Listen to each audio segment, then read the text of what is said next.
এখন ফাৰ্মাচীৰ ভয়ংকৰ কাহিনী চৰকাৰী হাস্পতালৰ পৰা পুনে পুনে এই ফাৰ্মাচীখনলৈ আহে ৰোগী হাস্পতালৰ সৈতে গোপন বুজাবুজি ফাৰ্মাচীৰ মেছাৰ্ছ লাইফ সায়েন্স মেডিকোজ ফাৰ্মাচীৰ ভয়ংকৰ কাহিনী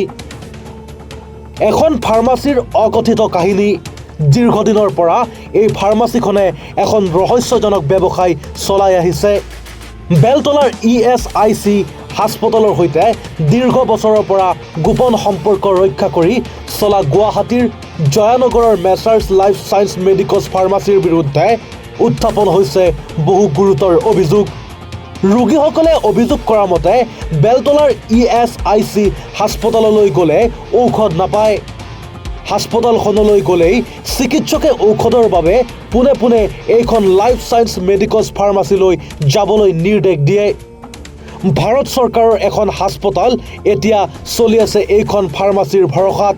কিয়নো হাস্পতালখনত সাধাৰণ ঔষধ ৰোগীয়ে নাপায়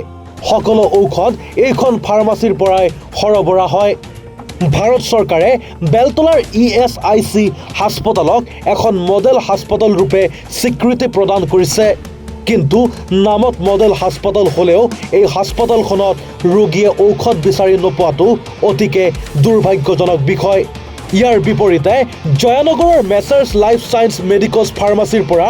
ৰোগীয়ে ঔষধ ল'বলগীয়া হয় পিছে এই ফাৰ্মাচীখনেও নিজৰ ইচ্ছামতেহে প্ৰদান কৰে ঔষধ মুঠতে ESIC হাস্পতাল আৰু জয়ানগৰৰ মেছাৰ্ছ লাইফ সায়েন্স মেডিকোজ ফাৰ্মাচীৰ মাজত থকা গোপন বুজাবুজিৰ ফলত হাৰাশাস্তি খাবলগীয়া হৈছে সাধাৰণ ৰোগীয়ে